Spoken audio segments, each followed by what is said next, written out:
mayai kabasinjak ta Laichurabasingbu Layengba haibasi tarai bu thabak amadi natte makhoi bu Layengba si irai bu thabak ama oiramlabadi masig saithengsu aduk hakna kalamdaba yai inkhalakliba naharol singdagi hauraga wakhal mapung pharba mioi kayana mayai kabasinjak ta Laichuraba oibana makhoibu phattaba aranba lambi asidagi nathai handuna mahausagi iselda purakna bahonaba asi yamna luba thabak amani masi kanna honabadagi mai pakpa yaurabasu karigumbada mai pakpa sungam ngamdana mai thiduna punsi loikibasu yaudaba natte adubu asagi mapal tangduna hingliba miyoibana ninganaba laitana kanna bu honarabadi mai pai haibasigi khudam sangdam kaya sulaikrabani masina takli leptana bu honarabadi nongmadi soidana mai pai haibadu masidagi akhoi khangma ngamle madudi Laichurabasingna Layengbadagi fagalakpa haibasida karigumba amana chauraba thodang lauri mado atai karisu natte aikhoigi pukning wakhalgi asetpa phirep adubuni Akasbani Imphal leptana sandokchariba thauram Mitkap Thoklasi kulumdoi suba tangkakta ngasi puduna lakchari Laichurabasingi pukning wakhal Hakchang Layengba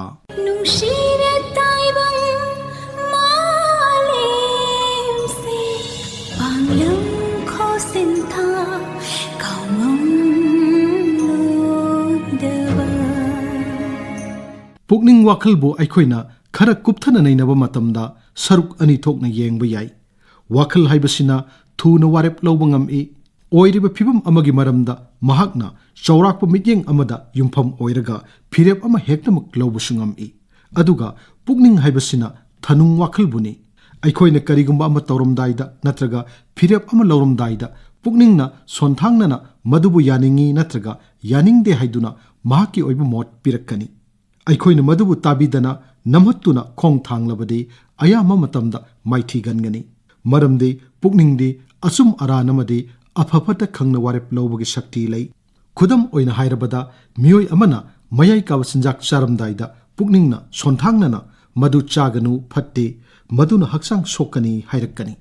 aikhoina madugi mayai karaba sangsar adutabu khaurangbagi mayaina pukningna hairikliba wafam adubu namhattuna herada kok sasillaga loire haiduna sasinbadagi miyoi adu Laichuraba oirei karigumbada thanung wakhal natraga pukningi wafam adu khajiktang khanthaduna khong thangamlabadi miyoi adu Laichuraba oiraklamdaba yai maramaduna ngaihaktangi oiba mayai karba sangsaramada athembana humduna puriba miyoibagi wakhalna pukningna sonthangnana phongdorakpa achumbu wafamsingbu khak namhattuna chattanaba honagadabani madutada pukning amasung wakhalgi marakta afaba mari thamduna punsibu hena phaba maikaida puduna satpa ngamgadoribani aduguma miyoibu pukning wakhal phana lairiba miyoi amani haina lawbusu yai aikhoi pumnamakna khangi madudi pukning wakhal haibasi miyoibagi punsibu lamjingbiriba yamna maru oiba potsak amani masigi phibam phana thamlabadi punsigi aruba lanpham kayadagi laina nanthokpa ngamduna mai paklaba punsi ama oihilli asigumba punsibu himai chumliba yamna maru oikraba pukning wakhalgi phibam phana thamnaba chang naina sajal tawba haibasi tangai phadaba ama oirakli mayai kabachinjaki athembagi langda thukraba Laichuraba miyoi singna mayai kabachinjak sizinaba natraga chaba tokpa haibasidasu achetpa pukning wakhalgi phirep ama leiba mathau tai makhoina mayai kabachinjak sizinabadagi tokpa ngamdriba sisu pukning wakhalgi achetpa phirep ama lawba ngamdabadagini maram aduna makhoi bu layengduna mahausagi iselda halaknaba honabada makhoigi pukning wakhalgi phibam phagat hannaba chang naina pukning wakhalgi sajal tawba haibasisu yamnamak tangai fade Laichurabasingi pukning wakhal phagat hananabagi matangda phongdokladuna Regional Institute of Medical Sciences RIMS ki Psychiatry Department ki Professor Dr. R.K. Leninna asumna phongdokli Nesada Laichurabasingi Kwaidagi Hena Mangzabasi Karino Haiba Taragadi, Masana Basabu Tazaba, Masana Basabu Nusizaba, Amadi Atopa Mio Singna Mabu Tazabiri Haiba, self esteem, self confidence Asi, Mangsilak Pasina, Oigani Hena Kanje. Aduna Mina Mabu Tazabitaba, Adugi Matakta, Mana Masana Basabu Tazadaba, Masana Basabu Maralariana Kanjaba, Zatka Milambiduda, Nium Sumna Zatpangamdre, Haina, Masama Tumta Tontazaba, Asina Kwaidagi Jawa, among Bani Haina Loze. Aduga Masagi personality Mangakpa, Masagi Punsida, Mimana Bangamdre, Kanduna, Mayam de Lapturokpa, Masina Tamna, Inturak Tuna Mabu, Nongma, Matumta, Punsilom Zaba, Suicide Nursing Batobugi Lambirom the Naxilay. Adunay Koina, Masida Tongan ba, Nisada Laichurabasingi Layeng Kaya Lairibasigi Matakta, Kwaidagi Henamaru Ebadi, Masana Masabu Tazaba,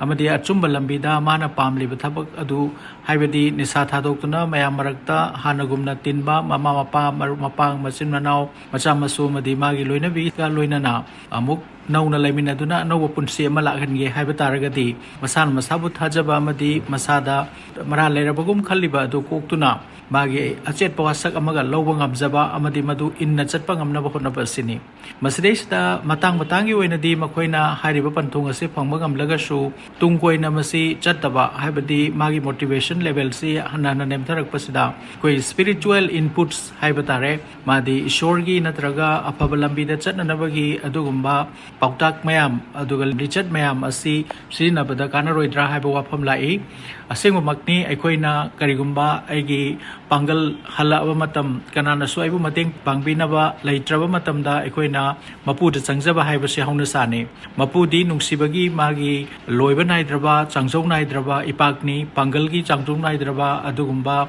Ipakni, Aduna, Mangonda, Changzaraga, Magondagi, Apaba, Pazaba, Ningtiba, Adugumba, Lamzing, Lamtak, Adu Lozabada, Kananasu, Ningwai Taba, Ninghanaba, Madi, Kai Belati, Mangonda di Punamaki Tungna Famni, Amadi, Mana Punamakungak Bangamba, Adugumbani, Adunaikoi, Yoga Toba, Meditation Toba, Apabalambi the Chatnabahonaba, Toganba, Mana Hazazaba, Dharmagi, Mapam the Changzaraga. Confession Toba, I soy cre, I land cre, Hibadu Masana Yazabagaloinana, Isor Changjabagaloinana, Ibo Muktang, Sam Tokpiu, Chum Tokpiu, Amadi Anobalambi the Lakan View, Haina, Changjabana, Ikogi Pukning the Ingtabangamba, Amadi Wakhal Tokpa, Tungda Pabalambrium the Lakpangam Nanavagi, Choba, Pambayama Oigani, Hibasi, Hazaze, Aduna Ikoipunamak, Nasidi, Mitkap Thoklasi, Nisada Laichurabami, Kaktanatana, Asa Mangluraba, Mama Pa Marimata, Magi, Nupi Angang Punamakna, Ikogi, sorry Wapamda. Achet Pathazabatamduna, Zgoigi, spiritual inputs, Haibadi, Apaba, Pazaba, Ningtiba,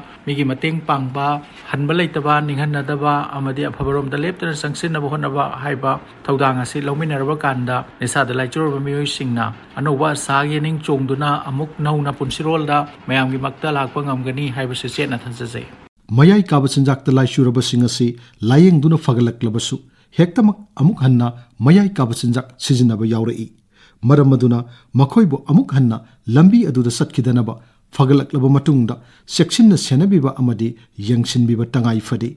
Mayai Kabasanjak Tadok Labamatunda, Makoibu, Matau Karamna, Wakhal Sumna Kalanduna, Hena Papapun Silambi the Salhangadage Habasishu, Tarai Wapam Amadinati. Manglam Satalayram Neba, Makoi Pukning Wakhal Adudagi Hongdok Hananaba, Section Honaba Tangai Fadi.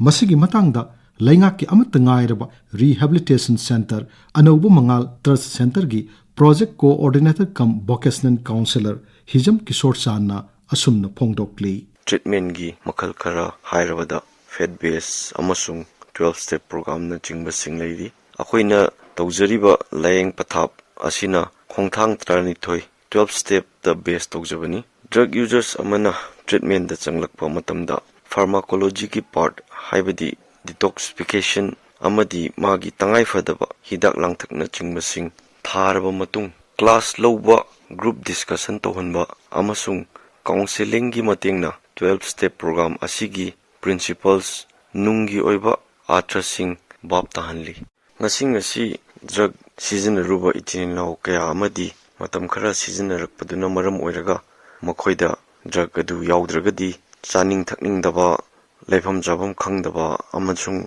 Drug adu Yaudragadi, Moida Pukning Laita, Davana Chingbasing, Asi Tokanduna, Moida dependency problem lakpa, Aduda, ꯑꯩꯈꯣꯏꯒꯤ ꯃꯤꯑꯣꯏ ꯈꯔꯗꯤ ꯑꯗꯨꯝ ꯃꯁꯥꯅꯁꯨ ꯃꯣꯏ ꯌꯥꯖꯗꯕ ꯍꯥꯏꯕꯗꯤ ꯑꯩꯗꯤ ꯃꯤ ꯑꯇꯩꯒ ꯃꯥꯟꯅꯅ ꯆꯥꯕ ꯅꯠꯇꯦ ꯑꯩꯗꯤ ꯀꯟꯇ꯭ꯔꯣꯜ ꯇꯧꯕ ꯉꯝꯃꯤ ꯅꯆꯤꯡꯕꯁꯤꯡ ꯃꯍꯥꯛꯀꯤ ꯅꯥꯄꯟ ꯑꯃꯗꯤ ꯃꯍꯥꯛꯀꯤ ꯏꯒꯣꯅꯆꯤꯡꯕꯁꯤꯡ ꯑꯁꯤꯅ ꯃꯔꯝ ꯑꯣꯏꯔꯒ ꯀꯨꯏꯅ ꯁꯥꯡꯅ ꯆꯥꯊꯅꯕꯒꯤ ꯃꯔꯝ ꯑꯃ ꯑꯣꯏꯗꯕꯁꯨ ꯅꯠꯇꯦ ꯑꯗꯣ ꯈꯣꯡꯊꯥꯡ 12 ꯑꯁꯤꯗꯒꯤ ꯏꯍꯥꯟ ꯍꯥꯟꯕ ꯈꯣꯡꯊꯥꯡ ꯑꯁꯤꯗ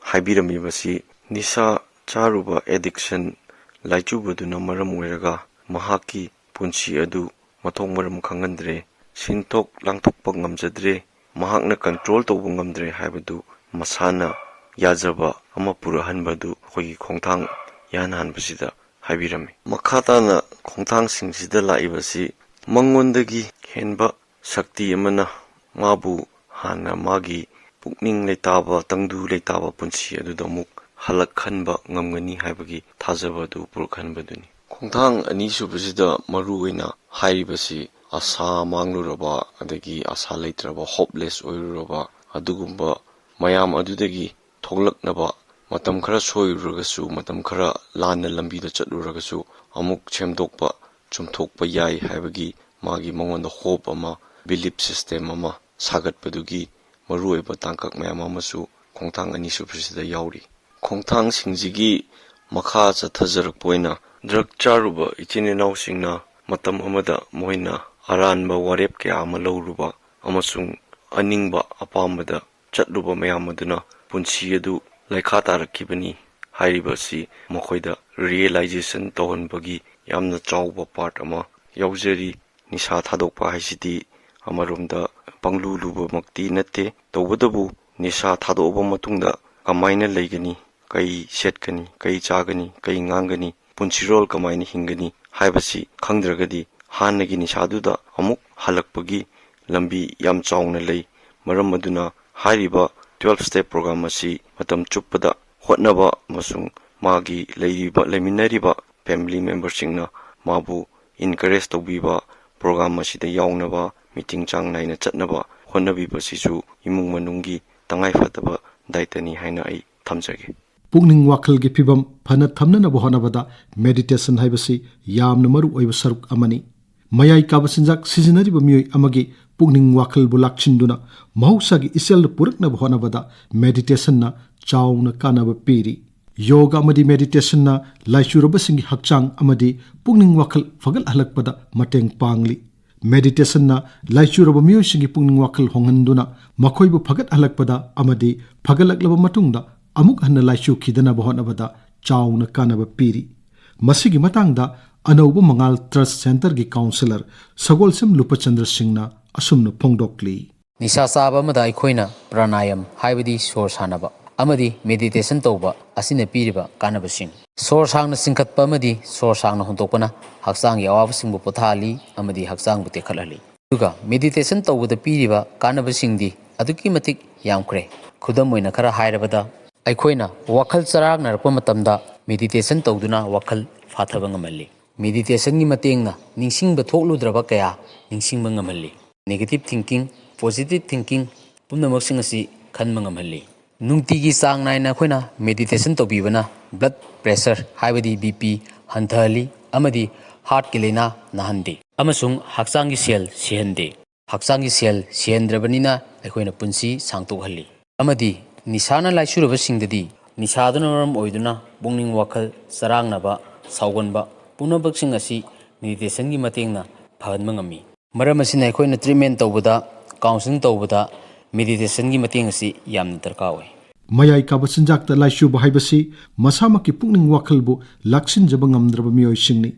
मखोइबु लायेंगदुना फगत हननब होनबदा मखोइगी पुक्निंग वाखलसु फगत हनब तंगाई फदे अफा Phatki वाखल निंगथिना खंथब ngमद्रब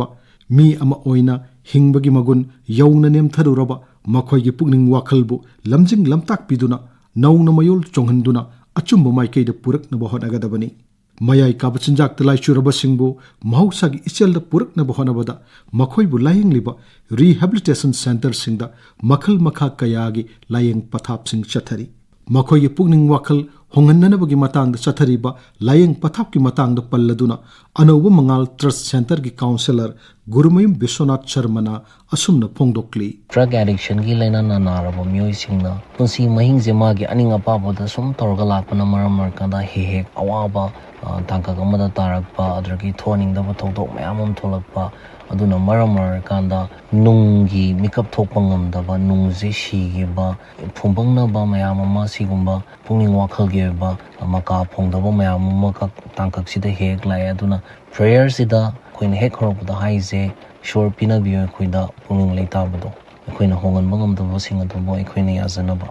koina hongan bangam ba sing du bu hongna ba gi thongna sini apapata ba khandok pangam da bagi nungna haiba wase taba ngamda ba se ngamakna na ba koina prayer se pamba ya moina sizna bani hongan ba ngamaroi da ba poturi isana ya jaba aigi environment se aigi surrounding se aigi family se sumaina tawe aigi family se iso yam langali adragi aigi babung se hidak tak pamini aigi babung se hidak tak pato ai hidak tak pato ge aduna nangsu hidak tak pato haiba se kaidong nung da yaroi da bani aduna isana isabu themjan jaba isana isabu yamna mami shengna khangzaba adragi aidi hek horagadi thakchaluragadi hana ena phibam solakani hana dagi hena marai chaitharakani habdu mai itatana ningjingjaba isana aduna yazaba makak dakalai aduna prayer si manung chana itatana ningsinghalaga khoida practice ta horaga pungning wakhal se phada batambi bagi khoi ishora haijabagi prayer amaka oiba haitare aduna aina hongan bangamba sing hongna bagi thauna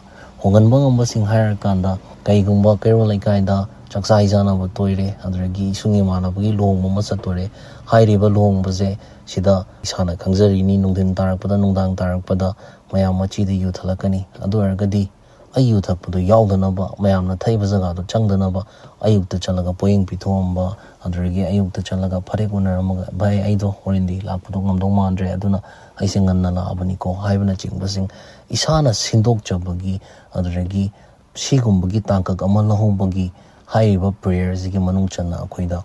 pambai amakak adragi pathaba makak pibi bai tare aduna sigi prayer se apply torga chalaga da punsi da ahongba lakpa mayam ama thengnara aga dum nongma gi ni sadagi sumna labna layrakpa adragi silgumba experiences mayam ama thengnarakpa sina maramar kanda asagi manung kanjalakpa ai toba yade ai changjan ba yade si jaga se changbe ai si jaga se changba yade haibagi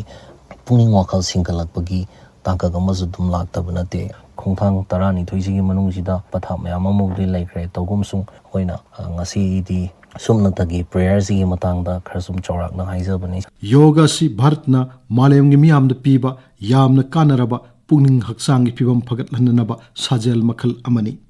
yogana hakchangi kayat singi pibam phana thambata natana mioi amabu pukning wakhal gi laina dagisu phagat hanmangami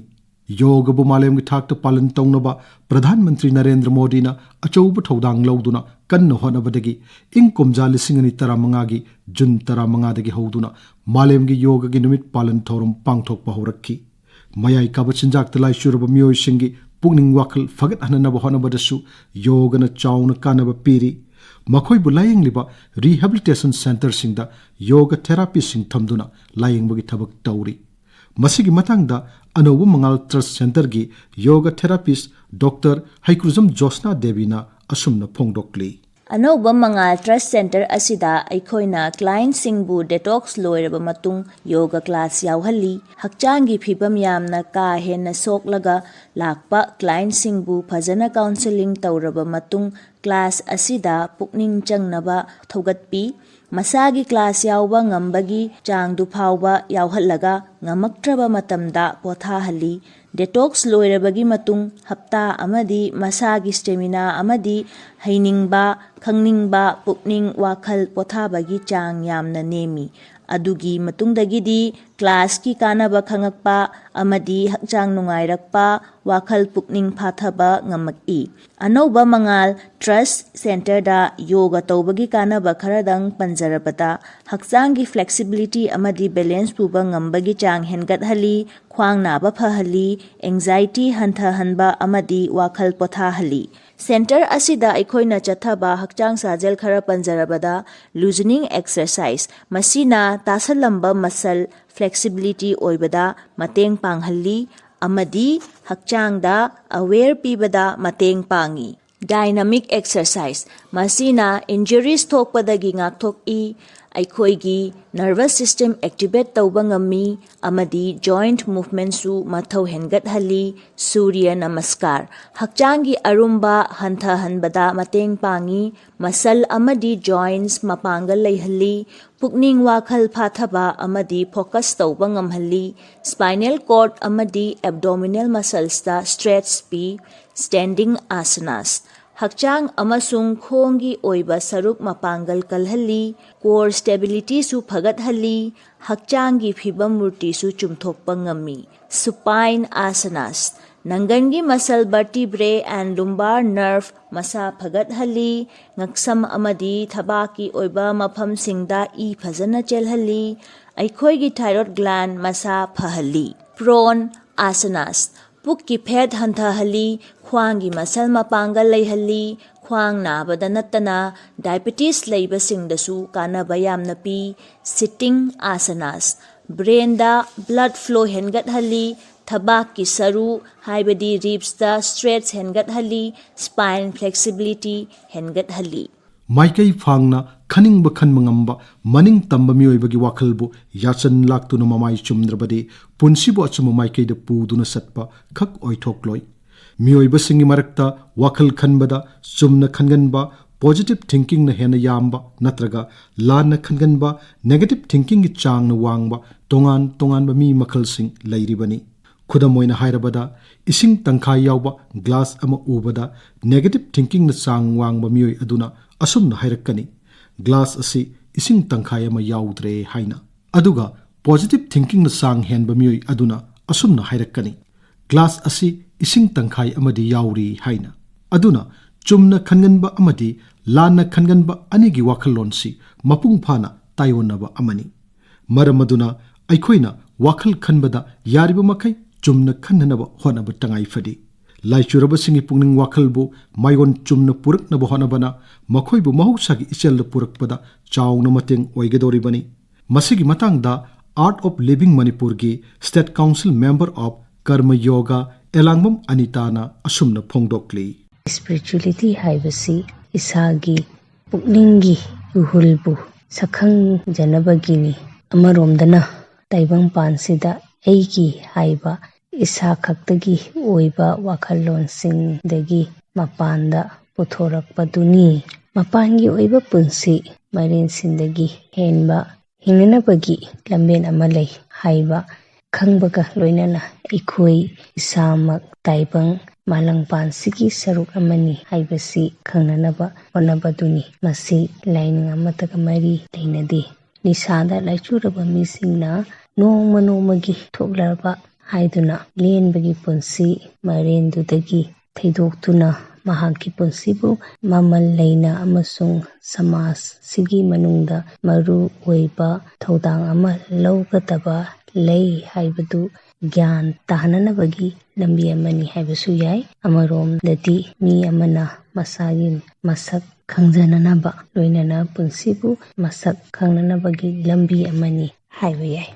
ꯁ꯭ꯄꯤꯔꯤꯆꯨꯋꯦꯂꯤꯇꯤꯒꯤ ꯃꯇꯦꯡꯅ ꯃꯌꯥꯏ ꯀꯥꯕ ꯆꯤꯟꯖꯥꯛꯇ ꯂꯥꯏꯆꯨꯔꯕ ꯃꯤꯁꯤꯡꯕꯨ ꯂꯥꯏꯌꯦꯡꯕꯒꯤ ꯅꯤꯌꯝ ꯈꯔꯒꯤ ꯃꯅꯨꯡꯗ ꯄꯨꯟꯅ ꯏꯁꯣꯔꯕꯨ ꯈꯨꯔꯨꯝꯖꯕ ꯍꯥꯏꯕꯗꯤ ꯃꯤ ꯑꯃꯅ ꯊꯥꯖꯅ ꯇꯥꯏꯕꯪꯕꯨ ꯁꯦꯝꯕꯤꯔꯤꯕ ꯃꯄꯨ ꯃꯍꯥꯛꯀꯤ ꯃꯤꯡꯈꯩ ꯁꯣꯟꯕ ꯁꯥꯙꯅꯥ ꯇꯧꯕ ꯅꯠꯇ꯭ꯔꯒꯅ ꯃꯩꯇꯩꯂꯣꯟꯗ ꯑꯩꯈꯣꯏꯒꯤ ꯍꯤꯔꯤ ꯀꯣꯟꯕ ꯍꯥꯏꯅꯁꯨ ꯈꯪꯅꯩ꯫ ꯍꯤꯡꯅꯅꯕꯒꯤ ꯂꯥꯟꯐꯝꯕꯨ ꯃꯥꯏ ꯄꯥꯛꯅ ꯃꯥꯌꯣꯛꯅꯅꯕ ꯉꯝꯕ ꯑꯋꯥꯡꯕ ꯋꯥꯈꯜꯂꯣꯟꯒꯤ ꯀꯩꯔꯥꯛ ꯊꯥꯕꯤꯕ ꯂꯝꯖꯤꯡꯕꯤꯕꯅꯆꯤꯡꯕ ꯄꯟꯕ ꯌꯥꯏ꯫ ꯃꯁꯤ ꯂꯦꯞꯇꯅ ꯇꯧꯕꯅ ꯃꯤ ꯃꯁꯦꯜ ꯑꯃꯒ ꯑꯃꯒ ꯇꯥꯊꯣꯛ ꯇꯥꯁꯤꯟ ꯇꯧꯅꯗꯨꯅ ꯃꯈꯣꯏ ꯃꯁꯦꯜ ꯑꯃꯅ ꯑꯃꯒꯤ ꯃꯇꯦꯡ ꯑꯣꯏꯅꯅꯕ ꯑꯉꯛꯄ ꯐꯪꯕ ꯀꯥꯟꯅꯕ ꯐꯪꯏ꯫ ꯑꯃꯒꯤ ꯑꯋꯥꯕ ꯋꯥꯈꯜꯂꯣꯟ, ꯑꯃꯒꯤ ꯑꯆꯨꯝꯕ ꯋꯥꯈꯜꯂꯣꯟ ꯎꯕ ꯈꯪꯕꯇ ꯅꯠꯇꯅ ꯑꯇꯣꯞꯄ ꯑꯃꯒꯤ ꯑꯁꯣꯏꯕ ꯑꯔꯥꯟꯕ ꯀꯌꯥꯁꯨ ꯄꯨꯟꯅ ꯈꯪꯃꯤꯟꯅꯗꯨꯅ ꯆꯨꯝꯊꯣꯛꯅꯤꯡꯕ ꯄꯣꯛꯍꯜꯂꯤ꯫ ꯁ꯭ꯄꯤꯔꯤꯆꯨꯋꯦꯂꯤꯇꯤꯒꯤ ꯃꯇꯦꯡꯅ ꯃꯌꯥꯏ ꯀꯥꯕ ꯆꯤꯟꯖꯥꯛꯇ ꯂꯥꯏꯆꯨꯔꯕ ꯃꯤꯁꯤꯡꯕꯨ ꯂꯥꯏꯌꯦꯡꯕꯗ ꯌꯥꯎꯕꯤꯔꯤꯕꯁꯤ ꯃꯤ ꯑꯃꯒꯤ ꯃꯁꯥꯗ ꯍꯥꯟꯅꯗꯒꯤ ꯌꯥꯎꯖꯔꯛꯄ ꯃꯒꯨꯟꯁꯤꯡꯗꯨ ꯃꯁꯥ ꯈꯪꯍꯟꯅꯅꯕꯅꯤ꯫ ꯃꯥꯂꯦꯝꯒꯤ ꯐꯝꯄꯥꯛꯊꯛ ꯑꯁꯤꯗ ꯂꯩꯔꯤꯕ ꯂꯦꯡꯂꯤ ꯄꯥꯜꯂꯤꯕ ꯑꯃꯗꯤ ꯊꯋꯥꯏ ꯄꯥꯟꯕ ꯖꯤꯕꯁꯤꯡꯒꯤ ꯃꯅꯨꯡꯗ ꯃꯤꯑꯣꯏꯕ ꯑꯩꯈꯣꯏꯅ ꯋꯥꯈꯜ ꯈꯟꯕꯒꯤ ꯁꯛꯇꯤ ꯈ꯭ꯋꯥꯏꯗꯒꯤ ꯂꯩꯕ ꯖꯤꯕꯅꯤ ꯍꯥꯏꯅ ꯆꯥꯎꯊꯣꯛꯅ ꯍꯤꯡꯂꯤ꯫ ꯑꯗꯨꯕꯨ ꯃꯄꯥꯜ ꯅꯥꯏꯗꯅ ꯄꯥꯛ ꯆꯥꯎꯔꯕ ꯃꯤꯑꯣꯏꯕ ꯑꯩꯈꯣꯏꯒꯤ ꯋꯥꯈꯜꯕꯨ ꯄꯟꯈꯩ ꯈꯔꯒꯤ ꯃꯅꯨꯡꯗ ꯄꯔꯤꯡ ꯆꯨꯝꯅ ꯈꯟꯗꯨꯅ ꯆꯠꯇ꯭ꯔꯕꯗꯤ ꯃꯥꯏ ꯄꯥꯛꯂꯕ ꯄꯨꯟꯁꯤ ꯑꯃ ꯑꯣꯏꯔꯛꯄ ꯋꯥꯒꯅꯤ꯫ ꯂꯥꯛꯁꯤꯟꯕꯤꯅꯕ ꯐꯥꯖꯤꯟꯕꯤꯅꯕ ꯌꯥꯎꯗꯅ ꯋꯥꯈꯜꯕꯨ ꯃꯅꯤꯡ ꯇꯝꯅ ꯄꯪꯊꯥ ꯊꯥꯗꯣꯛꯄꯅ ꯄꯨꯟꯁꯤ ꯈꯣꯡꯆꯠꯇ ꯑꯋꯥꯕ ꯈꯨꯗꯣꯡꯆꯥꯗꯕ ꯀꯌꯥ ꯊꯣꯛꯍꯟꯕꯇ ꯅꯠꯇꯅ ꯃꯥꯏꯊꯤꯔꯕ ꯄꯨꯟꯁꯤ ꯑꯣꯏꯔꯛꯄ ꯍꯥꯏꯕꯁꯤ ꯃꯁꯥꯅ ꯇꯥꯖꯔꯕ ꯋꯥꯐꯝꯅꯤ꯫ ꯃꯁꯤꯃꯛꯅꯅꯤ ꯃꯤꯑꯣꯏꯕꯅ ꯑꯄꯥꯝ ꯑꯄꯥꯝꯕ ꯄꯪꯇꯧꯗ ꯇꯧꯕ ꯌꯥꯗꯅꯕ ꯂꯩꯕꯥꯛ ꯈꯨꯗꯤꯡꯃꯛꯇ ꯑꯥꯏꯟ ꯑꯃꯗꯤ ꯇꯧꯕ ꯌꯥꯕ ꯌꯥꯗꯕ ꯔꯨꯜ ꯀꯌꯥ ꯁꯦꯝꯅꯔꯤꯕꯁꯤ꯫ ꯑꯐꯕ ꯑꯥꯏꯟ ꯑꯃꯗꯤ ꯔꯨꯜꯁꯤꯡ ꯉꯥꯛꯅ ꯆꯠꯂꯤꯕ ꯂꯩꯕꯥꯛ ꯑꯃꯅ ꯆꯥꯎꯈꯠ ꯂꯝꯖꯦꯜꯗ ꯃꯥꯡꯖꯤꯜ ꯊꯥꯕꯒꯨꯝ ꯑꯐꯕ ꯋꯥꯈꯜꯅ ꯂꯝꯖꯤꯡꯗꯨꯅ ꯆꯠꯂꯤꯕ ꯃꯤꯑꯣꯏ ꯑꯃꯒꯤ ꯄꯨꯟꯁꯤꯁꯨ ꯃꯥꯏ ꯄꯥꯛꯅ ꯍꯤꯡꯕ ꯍꯥꯏꯕꯁꯤ ꯃꯁꯥꯅ ꯇꯥꯕꯅꯤ꯫ ꯑꯗꯨꯕꯨ ꯄꯨꯛꯅꯤꯡꯗ ꯐꯥꯎꯔꯛꯄ ꯑꯔꯥꯟꯕ ꯐꯠꯇꯕ ꯑꯃꯗꯤ ꯑꯊꯦꯝꯕ ꯋꯥꯈꯜꯁꯤꯡꯅ ꯅꯝꯃꯠꯇꯨꯅ ꯆꯠꯈ꯭ꯔꯕꯗꯤ ꯃꯃꯜ ꯌꯥꯝꯂꯕ ꯃꯤꯑꯣꯏ ꯄꯣꯛꯀꯤ ꯄꯨꯟꯁꯤ ꯆꯟꯅꯐꯝ ꯈꯪꯗꯅ ꯑꯔꯦꯝꯕꯗ ꯃꯥꯡꯈꯤꯔꯣꯏ ꯍꯥꯏꯅꯤꯡꯉꯥꯏ ꯂꯩꯇꯦ꯫ ꯃꯔꯝ ꯑꯗꯨꯅ ꯃꯌꯥꯏ ꯀꯥꯕ ꯆꯤꯟꯖꯥꯛꯇ ꯂꯥꯏꯆꯨꯔꯕꯁꯤꯡꯒꯤ ꯄꯨꯛꯅꯤꯡ ꯋꯥꯈꯜꯕꯨꯁꯨ ꯅꯤꯡꯊꯤꯅ ꯃꯃꯥꯏ ꯆꯨꯝꯕꯤꯗꯨꯅ ꯈꯨꯟꯅꯥꯏꯒꯤ ꯃꯍꯧꯁꯥꯒꯤ ꯏꯆꯦꯜꯗ ꯄꯨꯔꯛꯅꯕ ꯍꯣꯠꯅꯕꯗ ꯑꯩꯈꯣꯏ ꯄꯨꯟꯅ ꯊꯧꯗꯥꯡ ꯂꯧꯃꯤꯟꯅꯔꯁꯤ꯫ ꯂꯥꯏꯆꯨꯔꯕꯁꯤꯡꯅ ꯃꯁꯥꯅ ꯃꯁꯥꯕꯨ ꯍꯟꯊꯅ ꯈꯟꯖꯕ ꯃꯁꯨꯡ ꯃꯃꯥꯟꯅꯕꯁꯤꯡꯗꯒꯤ ꯍꯟꯊꯔꯦ, ꯄꯨꯟꯁꯤꯗ ꯇꯨꯡꯒꯤ ꯂꯝꯕꯤ ꯂꯩꯇꯔꯦ ꯍꯥꯏꯕꯅꯆꯤꯡꯕ ꯄꯨꯛꯅꯤꯡ ꯍꯟꯊꯕ ꯋꯥꯈꯜ ꯃꯌꯥꯝ ꯑꯁꯤ ꯇꯞꯅ ꯇꯞꯅ ꯊꯥꯗꯣꯛꯄ ꯇꯝꯕꯤꯔꯁꯤ꯫ ꯃꯗꯨꯒꯤ ꯃꯍꯨꯠꯇ ꯃꯍꯥꯛꯁꯨ ꯃꯤꯅꯤ, ꯑꯇꯣꯞꯄꯅ ꯇꯧꯕ ꯉꯝꯂꯒ ꯃꯍꯥꯛꯇꯤ ꯀꯔꯤꯒꯤ ꯇꯧꯕ ꯉꯝꯂꯣꯏ ꯍꯥꯏꯅ ꯄꯨꯛꯅꯤꯡ ꯆꯥꯎꯊꯣꯛꯄ ꯃꯑꯣꯡꯒꯤ ꯋꯥꯈꯜ ꯈꯟꯕ ꯇꯝꯕꯤꯗꯨꯅ ꯃꯁꯥꯅ ꯃꯁꯥꯗ ꯊꯥꯖꯕ ꯊꯝꯍꯜꯂꯕꯗꯤ ꯐꯠꯇꯕ ꯆꯤꯟꯖꯥꯛꯀꯤ ꯂꯥꯡꯗꯒꯤ ꯅꯥꯟꯊꯣꯛꯄꯗ ꯑꯆꯧꯕ ꯃꯇꯦꯡ ꯑꯣꯏꯒꯅꯤ꯫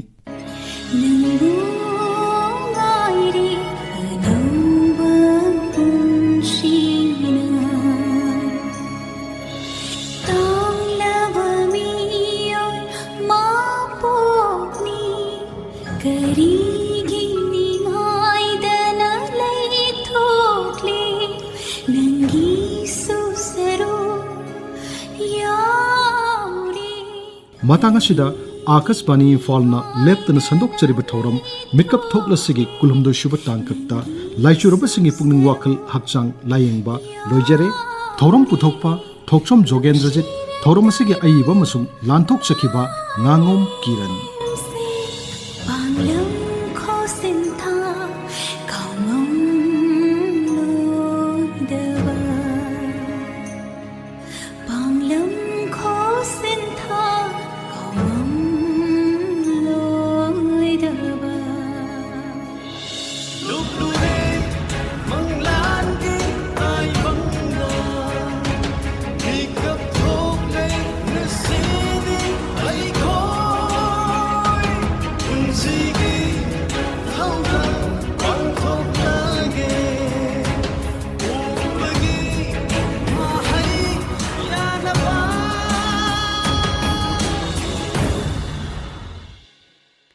Seem